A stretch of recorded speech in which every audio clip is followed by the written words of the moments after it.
ओम शांति। 6 जनवरी 1982 की अव्यक्त मुरली।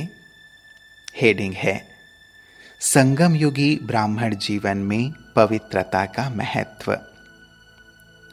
पवित्रता के सागर सदा पूज्य शिव बाबा बोले, बाप दादा आज विशेष बच्चों के प्यूरिटी की रेखा देख रहे हैं। संगम युग पर विशेष वरदाता बाप से 2 वरदान सभी बच्चों को मिलते हैं। एक सहज योगी भाव, दूसरा पवित्र भाव। इन दोनों वरदानों को हर ब्राह्मण आत्मा पुरुषार्थ प्रमाण जीवन में धारण कर रहे हैं। ऐसी धारणा स्वरूप आत्माओं को देख रहे हैं। हर एक बच्चे के मस्तक और नयनों द्वारा पवित्रता की झलक दिखाई दे रही है।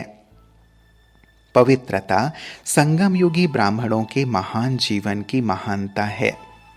पवित्रता ब्राह्मण जीवन का श्रेष्ठ श्रृंगार है। जैसे स्थूल शरीर में विशेष श्वास चलना आवश्यक है, श्वास नहीं तो जीवन नहीं, ऐसे ब्राह्मण जीवन का श्वास है पवित्रता। 21 जन्मों की प्रारब्ध का आधार अर्थात फाउंडेशन पवित्रता है। आत्मा अर्थात बच्चे और बाप से मिलन का आधार पवित्र बुद्धि है। सर्व संगम युगी प्राप्तियों का आधार पवित्रता है। पवित्रता पूज्य पद पाने का आधार है। ऐसे महान वरदान को सहज प्राप्त कर लिया है। वरदान के रूप में अनुभव करते हो व मेहनत से प्राप्त करते हो। वरदान में मेहनत नहीं होती, लेकिन वरदान को सदा जीवन में प्राप्त करने के लिए सिर्फ एक बात का टेंशन चाहिए कि वरदाता और वरदानी दोनों का संबंध समीप और स्नेह के आधार से निरंतर चाहिए। वरदाता और वरदानी आत्माएं दोनों सदा कंबाइंड रूप में रहें तो पवित्रता की छत्र छाया स्वतः रहेगी। जहां सर्वशक्तिवान बाप है वहां अपवित्रता स्वप्न में भी नहीं आ सकती। सदा बाप और आप युगल रूप में रहो, सिंगल नहीं युगल। सिंगल हो जाते हो तो पवित्रता का सुहाग चला जाता है, नहीं तो पवित्रता का सुहाग और श्रेष्ठ भाग्य सदा आपके साथ है। तो बाप को साथ रखना अर्थात अपना सुहाग भाग्य साथ रखना। तो सभी बाप को सदा साथ रखने में अभ्यासी हो ना। विशेष डबल विदेशी बच्चों को अकेला जीवन पसंद नहीं है ना, सदा कंपेनियन चाहिए ना। तो बाप को कंपेनियन बनाया अर्थात पवित्रता को सदा के लिए अपनाया। ऐसे युगल मूर्त के लिए पवित्रता अति सहज है। पवित्रता ही नेचुरल जीवन बन जाएगी। पवित्र रहूं, पवित्र बनो, यह क्वेश्चन ही नहीं। ब्राह्मणों की लाइफ ही पवित्रता है। ब्राह्मण जीवन का जीवदान ही पवित्रता है। आदि अनादि स्वरूप ही पवित्रता है।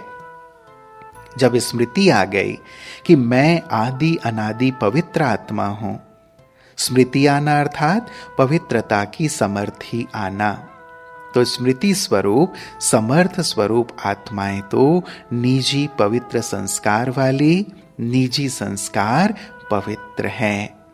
संग दोष के संस्कार अपवित्रता के हैं। तो निजी संस्कारों को इमर्ज करना सहज है व संग दोष के संस्कार इमर्ज करना सहज है। ब्राह्मण जीवन अर्थात सहज योगी और सदा के लिए पावन। पवित्रता ब्राह्मण जीवन के विशेष जन्म की विशेषता है। पवित्र संकल्प ब्राह्मणों की बुद्धि का भोजन है। पवित्र दृष्टि ब्राह्मणों के आंखों की रोशनी है। पवित्र कर्म ब्राह्मण जीवन का विशेष धंधा है।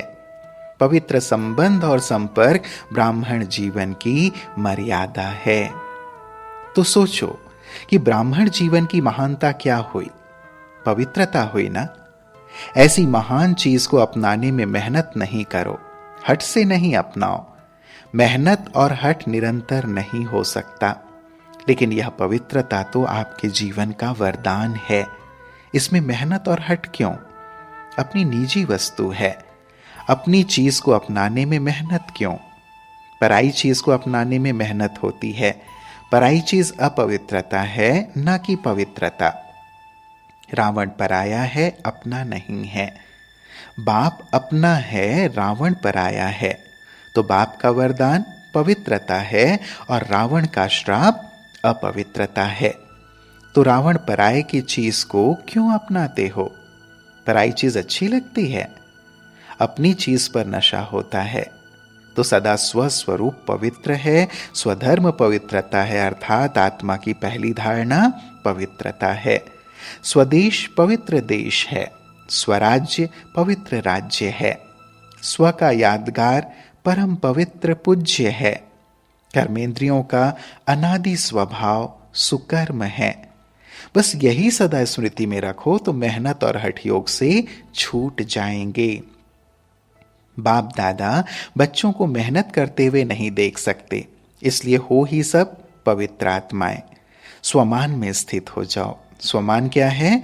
मैं परम पवित्र आत्मा हूं। सदा अपने स्वमान के आसन पर स्थित होकर हर कर्म करो तो सहज वरदानी हो जाएंगे। यह सहज आसन है तो सदा पवित्रता की झलक और फलक में रहो। स्वमान के आगे देहभान आ नहीं सकता। समझा? डबल विदेशी तो इसमें पास हो ना, हठ योगी तो नहीं हो, मेहनत वाले योगी तो नहीं हो। मोहब्बत में रहो तो मेहनत खत्म। लवलीन आत्मा बनो, सदा एक बाप दूसरा ना कोई, यही नेचुरल प्यूरिटी है। तो यह गीत गाना नहीं आता है? यही गीत गाना सहज पवित्र आत्मा बनना है। अच्छा, ऐसे सदा स्व आसन के अधिकारी आत्माएं, सदा ब्राह्मण जीवन की महानता व विशेषताओं को जीवन में धारण करने वाली आदि अनादि पवित्र आत्माएं, स्वस्वरूप स्वधर्म सुकर्म में स्थित रहने वाली श्रेष्ठ आत्माओं को व परम पवित्र पूज्य आत्माओं को, पवित्रता के वरदान प्राप्त किए हुए महान आत्माओं को बाप दादा का याद प्यार और नमस्ते। हम बच्चों का भी प्राणेश्वर बाप दादा को याद प्यार और नमस्ते नमस्ते नमस्ते। फिर प्यारे बाप दादा ने फ्रांस, ब्राजील तथा अन्य कुछ स्थानों से आए हुए विदेशी बच्चों से मुलाकात की। पहला ग्रुप। सभी अपने को सदा मास्टर सर्वशक्तिवान समझते हुए हर कार्य करते हो। सदा सेवा के क्षेत्र में अपने को मास्टर सर्वशक्तिवान समझकर सेवा करेंगे तो सेवा में सफलता हुई पड़ी है, क्योंकि वर्तमान समय की सेवा में सफलता का विशेष साधन है वृत्ति से वायुमंडल बनाना। आजकल की आत्माओं को अपनी मेहनत से आगे बढ़ना मुश्किल है, इसलिए अपने वाइब्रेशन द्वारा वायुमंडल ऐसा पावरफुल बनाओ जो आत्माएं स्वतः आकर्षित होते आ जाएं। तो सेवा की वृद्धि का फाउंडेशन यह है। बाकी साथ साथ जो सेवा के साधन हैं वह चारों ओर करने चाहिए। सिर्फ एक ही एरिया में ज्यादा मेहनत और समय नहीं लगाओ और चारों तरफ सेवा के साधनों द्वारा सेवा को फैलाओ तो सब तरफ निकले हुए चैतन्य फूलों का गुलदस्ता तैयार हो जाएगा।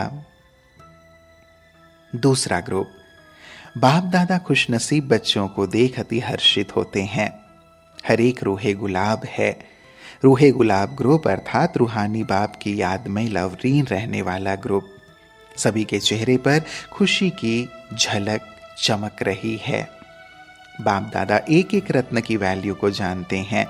एक एक रत्न विश्व में अमूल्य रत्न है, इसलिए बाप दादा उसी विशेषता को देखते हुए हर रत्न की वैल्यू को देखते हैं। एक एक रत्न अनेकों की सेवा के निमित्त बनने वाला है। सदा अपने को विजयी रत्न अनुभव करो। सदा अपने मस्तक पर विजय का तिलक लगा हुआ हो, क्योंकि जब बाप के बन गए तो विजय तो आपका जन्म सिद्ध अधिकार है। इसलिए यादगार भी विजयमाला गाई और पूजी जाती है। सभी विजयमाला के मड़के होना। अभी फाइनल नहीं हुआ है, इसलिए चांस है, जो भी चाहे सीट ले सकते हो। फिर बाबा ने तीसरे ग्रुप से मुलाकात की। सदा अपने को हर गुण हर शक्ति के अनुभवी मूर्त अनुभव करते हो, क्योंकि संगम युग पर ही सर्व अनुभवी मूर्त बन सकते हो। जो संगम युग की विशेषता है उसको जरूर अनुभव करना चाहिए ना। तो सभी अपने को ऐसे अनुभवी मूर्त समझते हो। शक्तियां और गुण दोनों ही बड़े खजाने हैं, तो कितने खजानों के मालिक बन गए हो। बाप दादा तो सर्व खजाने बच्चों को देने के लिए ही आए हैं। जितना चाहो उतना ले सकते हो। सागर है ना, तो सागर अर्थात अथाह, घुटने वाला नहीं। तो मास्टर सागर बने हो। सबसे ज्यादा भाग्य विदेशियों का है, जो घर बैठे बाप का परिचय मिल गया है। इतना भाग्यवान अपने को समझते हो ना।